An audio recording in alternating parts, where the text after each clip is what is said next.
People are calling out the whole "it's not that deep" crowd, which is a good thing because these people are annoying.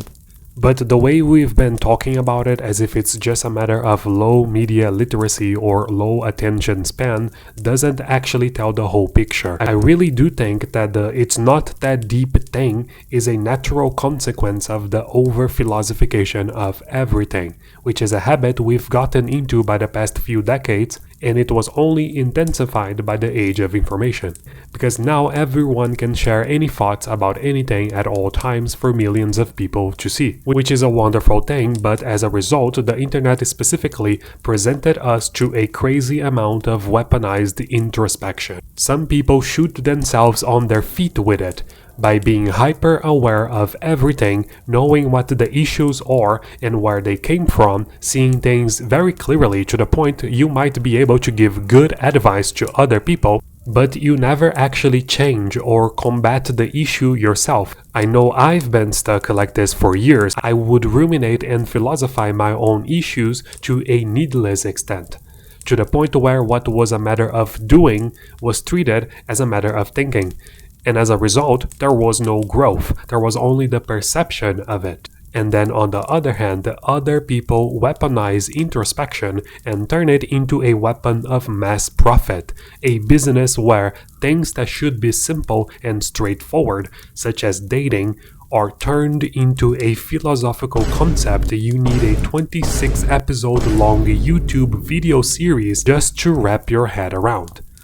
They benefit from the habit we have of treating simple things as larger-than-life concepts, because then they can justify their supposed expert authority figure in the matter, while essentially putting hope behind a paywall. Unrelated but also related to that, by the past 6 to 7 years, online content has become dominated by people who, in an effort to appease the algorithm and continue to make money, moved on to make content where they sit in front of a camera, moist critical style, and share every single goddamn, more often than not, unnecessary opinion that they supposedly have about every damn thing that happens ever. I got tired of that about 4 years ago when I made the novel discovery that, hey, I don't actually need to watch 16 videos from 16 different online personalities sharing 16 worthless opinions about a subject that doesn't fucking matter anyways. So when I see someone talking about the Taylor Swift dog whistle necklace, for example, part of me can't really blame them for saying "it's not that deep, bro," because that's probably their video number 16 of the day. So even though anti-intellectualism is an issue, and again, these people are annoying, the habit of hyper-conceptualizing everything and turning every minor inconvenience into a philosophical concept can also be a pressing issue. And nowhere is that more relevant than when it comes to dating and gender relations. Look, at the end of the day, dating is simple. It's literally just a matter of being a decent person. Every issue anyone might have with dating comes down to 3 things. You or your partner or potential partner have a lack of emotional intelligence, which leads or contributes to poor communication, anxious attachment, and dishonesty. One or both of you are narcissistic or are not actually interested in the other, which leads to lying, emotional manipulation, and toxicity. One or both of you are simply misogynistic. If you know how to open your mouth and talk while also listening, if you know how to be emotionally present and honest, and if you don't hate women, you got what it takes for a healthy relationship. Every single other matter is relative and anecdotal at best. To act as though your experience speaks on the behest of the reality of others or of dating in general is delusional, weaponized introspection. A lot of men out there, in an effort to better themselves, start at a point where they are simply emotionally immature narcissists who simply hate women. They jump through multiple philosophical and ideological hoops over conceptualizing the shit out of their own issues, they discover concepts such as high value man and woman, and they read into those concepts as if it's Nietzsche, and in the process of relishing within their own introspection, at the end of their journey, they reach the point where they are emotionally immature narcissists who simply hate women. The only difference is that now they graduated with a SM in philosophy, and now they are a lot more confident in their own misogyny. Or in other words, they inflated their egos and their false sense of superiority and called that personal growth. All the while, their weaponized introspection fills the pockets of those who use people's desperation as a business model. And what started as a simple effort on their part to figure their misogynistic self out or to figure out the reason for their relationship issues now somehow became a matter of them thinking the fate of Western civilization rests on their very hands, and it all depends on how traditionalist they are. Another famous phrase roaming the internet right now is septon ring theory, and that is a good example of the aforementioned. When a man comments septon ring theory, all they're really saying is they disagree with whatever the woman just said. Or in other words, they're saying, shut the fuck up, bitch, you're a woman, you're stupid, how dare you have an opinion? We live in a world where misogynistic people came up with a whole online philosophical concept just so they can say shut up, bitch. And yes, I know, you could say this is just a joke, an insult, or a way to avoid your comment being deleted.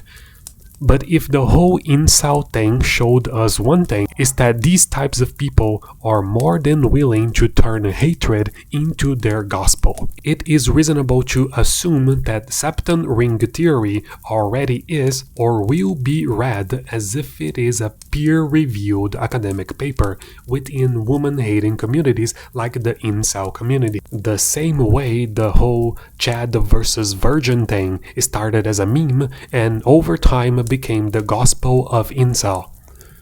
On the other hand, you have the people who philosophize their breakup and then go on in search of answers for the issues they have in their love life. And they do so through a healthier but just as exploitable path, where from TikTok to TikTok, podcast to podcast, you fall into the hyper consumption of a type of content where people tell you obvious things disguised as academic truths. And maybe you end up buying a course or two. There is nothing wrong with trying to understand something or finding help. There is nothing wrong with trying to find yourself or to call out misogyny. There's nothing wrong with helping people. And I'm not claiming we all have figured out dating and you're stupid if you haven't, but the philosophication of dating is only going to lead to weaponized introspection and to a perceived sense of personal growth you would have probably gotten without a week's worth of doom scrolling anyways. What I'm saying is not a single one of us have actually figured out dating. Marriage has been around for thousands of years and there's still hurdles to be overcome and people who haven't figured it out yet. Dating as we know it has been around for barely 150 years. Dating is in its infancy. We are all making this shit up as we go. What we call dating is something that was born out of one, people going out to grab a drink and dance to the sound of jazz for the first time ever in the 1920s, which means that if anything, dating is about socializing, not finding love.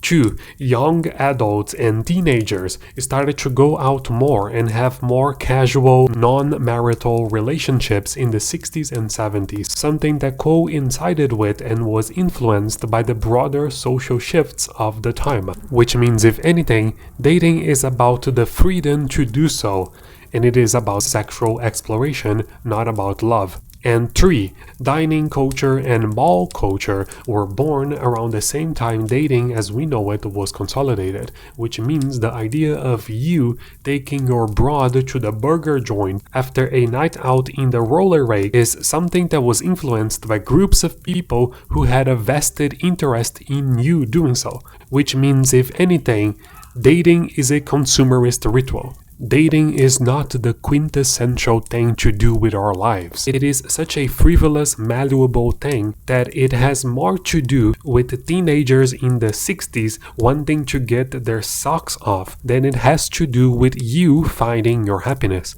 Finding love is a goal worth having, and you will inevitably go on dates while trying to do so. But dating doesn't deserve to be treated as such a puzzle to be understood, and you shouldn't treat it as your means to find happiness and fulfillment. You don't need to spend your days watching 16 different online assholes giving you pseudo-intellectual dating advice. I understand that it is difficult and hopeless, and I understand that it is so frustrating, and I understand that there is valuable insight to gain by watching a video about it, but what I am saying is that you don't need to treat it as if it is a class subject that you desperately need to nail in order to pass your final exam of life. And if you do that as a man, you're very liable to fall into a manospheric hole where at the bottom you will find no answers, but you will delude yourself into thinking that you did. And funnily enough, no one comments "it's not that deep, bro" under dating advice and gender relations videos made by woman-hating black-pilled chads. You can literally make a video where you unironically rate a woman's beauty using some convoluted bullshit mathematical principle that was literally invented by mods on a subreddit as a means to make a woman kill themselves, and no one will say, "Hey man, you're looking way too deep into it," which makes me think "it's not that deep, bro," not always, but a lot of the times, is just another way of saying "I disagree," or of saying "so what, go cry about it."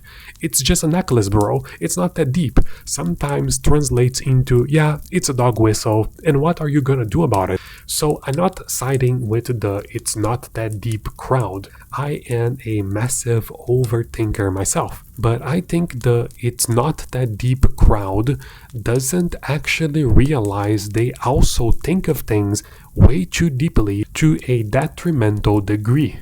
So even though, yes, everything is deep, everything can be deep, I think there is value in acknowledging that a lot of things are simple, and a lot of things are straightforward. There is value in acknowledging that our introspective thinking, when it goes way too deep for way too long, can be an enemy of progress and leave you stuck in theories that by definition are a fabrication of your mind used to justify how you feel about things. The habit of taking every single thought, every single opinion, and turning it into a concept worthy of its own Wikipedia article is not a good thing. Philosophizing everything will turn every flaw and every inclination that you have, every prejudice and every bias, and every bit of hatred that you have into a detailed worldview, a worldview that is still connected to reality as you are still hyper aware of reality, but you will still find a way to distract yourself from it. We over-conceptualize everything, and in doing so, we got into the habit of presenting anecdotal evidence to justify anecdotal opinions. Mass delusion is spread around one podcast episode at a time, and then we pretend that these opinions are peer-reviewed papers and philosophical concepts, and depending on how much online traction they get, we turn these concepts into anecdotal worldviews, and then we go on to have anecdotal discussions and debates fueled entirely by our own weaponized introspection, which only really exists to make us feel comfortable within our own thinking while we pretend we're doing something worthwhile. everything can be deep, but some holes are not worth falling into.